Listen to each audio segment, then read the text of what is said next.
नमस्कार, capital TV देख रहे हैं आप। मैं हूं आपके साथ पूजा। बांग्लादेश की राजनीति में इन दिनों जितनी आग लगी है उतनी आग शायद दशकों में नहीं देखी गई। शेख हसीना, जो कभी ढाका की सबसे शक्तिशाली आवाज थी, आज मौत की सजा पाए हुए एक निर्वासित नेता है।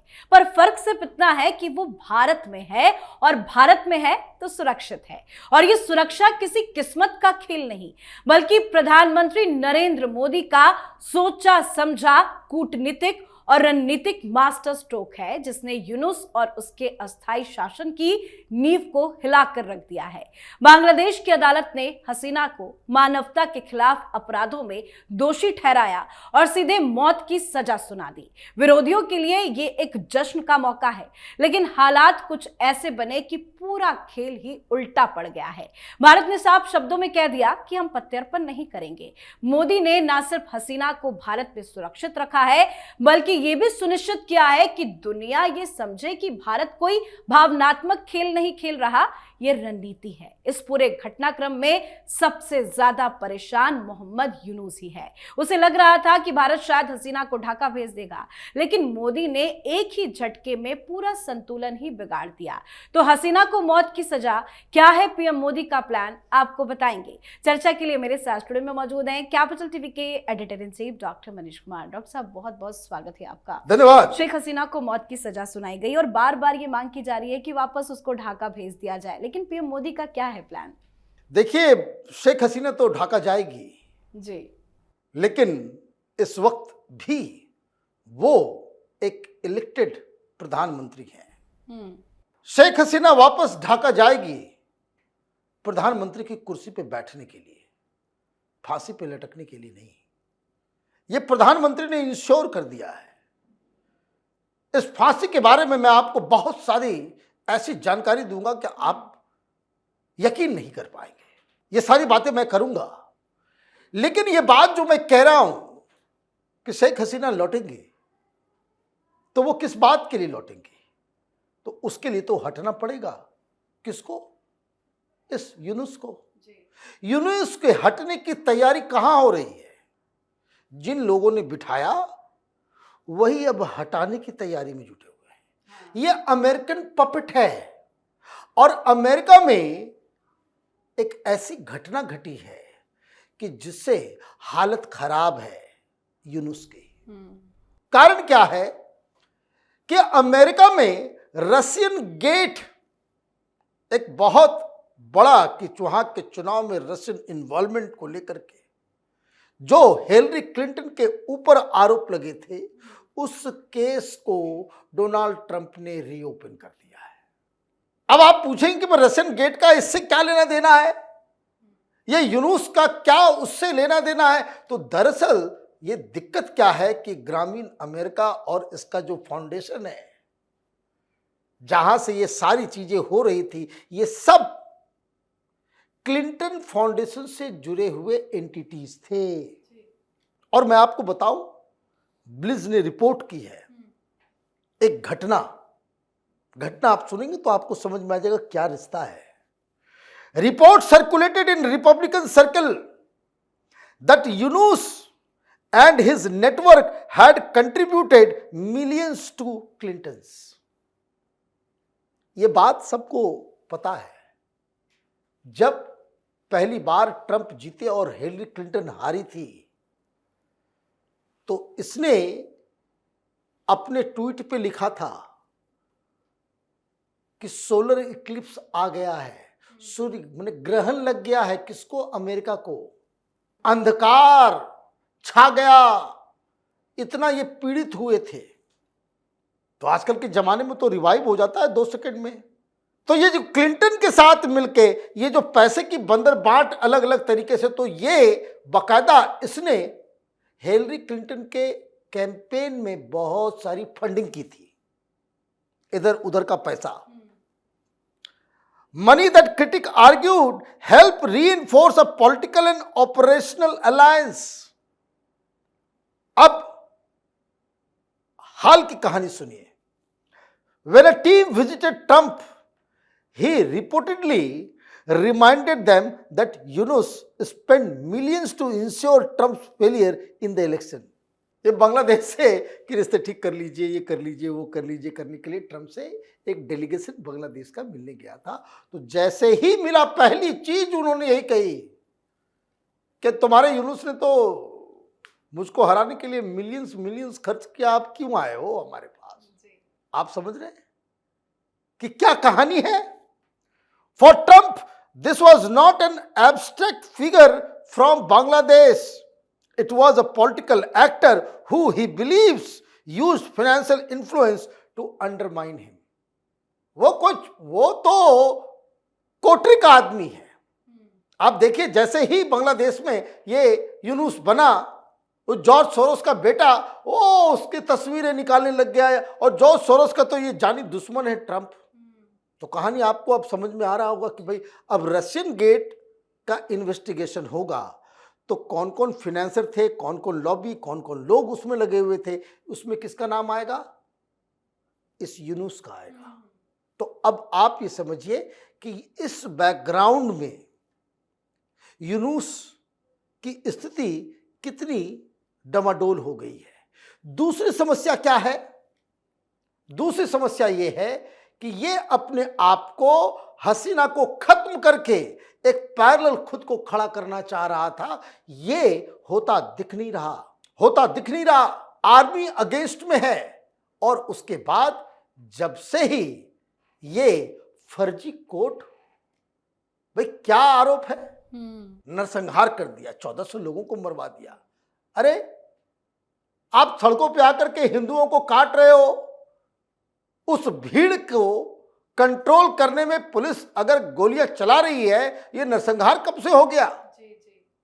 कौन सी डेमोक्रेसी तुमने बहाल कर दी? और कौन से ये लोग जो नॉर्मल स्टूडेंट्स थे, अब तो खबर आ रही है कि स्टूडेंट हॉस्टल से हथियार निकल रहे हैं। ये तो खबर आ गई अमेरिका फंड कर रहा था। ये तो खबर आ गई, ये सारी चीजें तो कि किस तरह से पाकिस्तान, जमात, आईएसआई, ये सारा घालमेल इन लोगों ने कर दिया है। और वहां अब महिलाएं ढाका के अंदर में ड्रेस पहनने में 2 बार सोचती है कि कहीं पे कोई मौलाना न मिल जाए, ये स्टूडेंट था कथित न मिल जाए, कहीं जूते चप्पल न मारना शुरू कर दे बीच बाजार में, सिनेमा हॉल से, मॉल से, कहीं उनको वापस ना भेज दे कि जाकर के बुर्का पहन करके आओ। इस तरह के माहौल पैदा हो गए। तो आपको शेख हसीना को वहां से खत्म करना ऐसे आसानी से खत्म हो जाता है? तो आपने एक कोर्ट बैठा दिया। कोर्ट बिठाया तो किसको बिठाया? 17 जजेस को जो है आपने सस्पेंड कर दिया। 17 जज को हटा दिया और एक ऐसे व्यक्ति को जज बना दिया जो पहले से ही शेख हसीना के खिलाफ जो है बयानबाजी करता रहता था। अब भाई इस सजा का कोई वैल्यू है नहीं।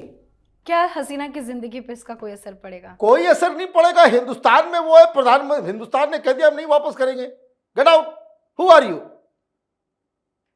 तुम्हारे मांगने से हम शेख हसीना को तुमको वापस कर देंगे?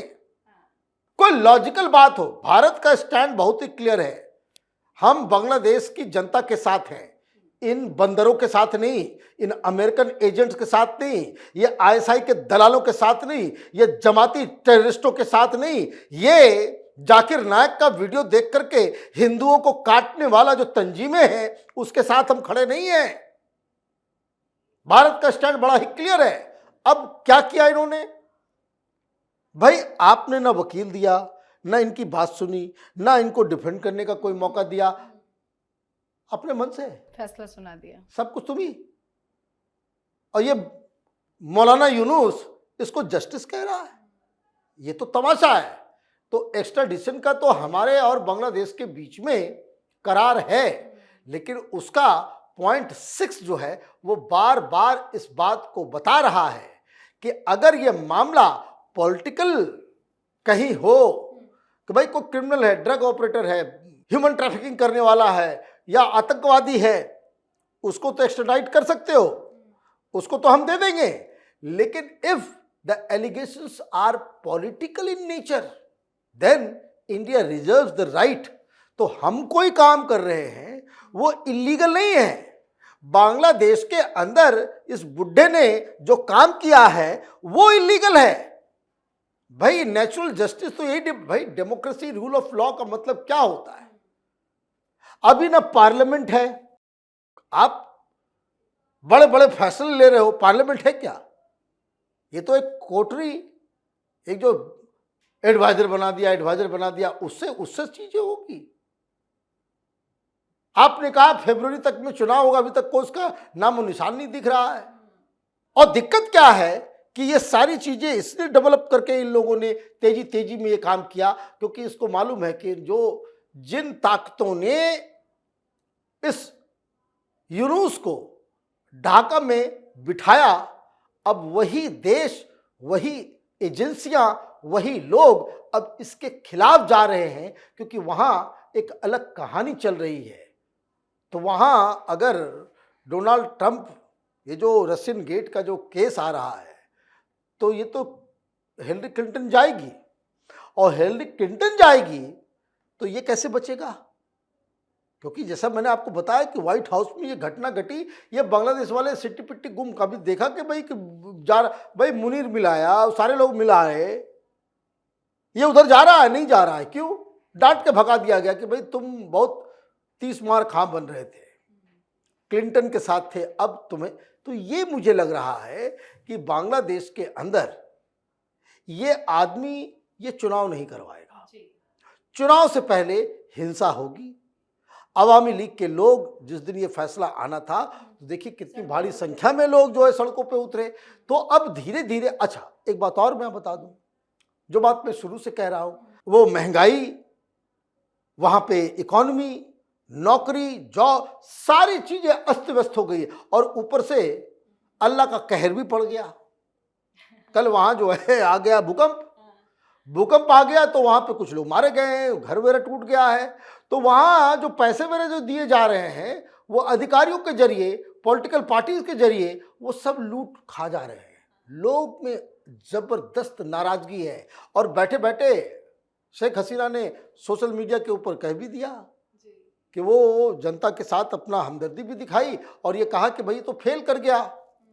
जब आप इस तरह के आपदा में रिस्पांस नहीं कर सकते, भाई हिंदुस्तान से दोस्ती कर रखा होता तो भूकंप के बाद तुरंत प्लेन जो है पहुंच गया होता, लेकिन ये लोग जो है वो उसके लायक है नहीं, उस तरह के मदद के लायक नहीं है। ये तो हिंदुस्तान के ऊपर ही जो है वो उल्टी पुल्टी हरकतें कर रहा है। तो ये सारी चीजें हैं।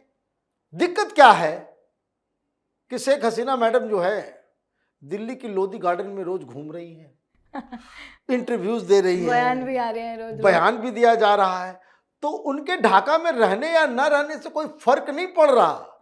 फर्क सिर्फ और सिर्फ इस दलाल को पड़ रहा है जिसका नाम यूनुस है। जी बहुत बहुत धन्यवाद सर समझाने के लिए। धन्यवाद। तो हसीना भारत में है और सुरक्षित है, यूनुस परेशान है और बेबस है। ढाका की अदालत ने फैसला सुनाया है, लेकिन उस फैसले का कोई असर हसीना की जिंदगी पर नहीं पड़ रहा, क्योंकि मोदी ने अपना मास्टर स्ट्रोक चल दिया है। भारत को अच्छी तरह पता है कि दक्षिण एशिया में स्थिरता, सुरक्षा और नेतृत्व का खेल कमजोर दोस्तों से नहीं बल्कि मजबूत साझेदारों से खेला जाता है, और हसीना वही साझेदार है। तो आप भी अपनी राय कमेंट करके लिखिएगा। देखते रहिए कैपिटल टीवी। नमस्कार।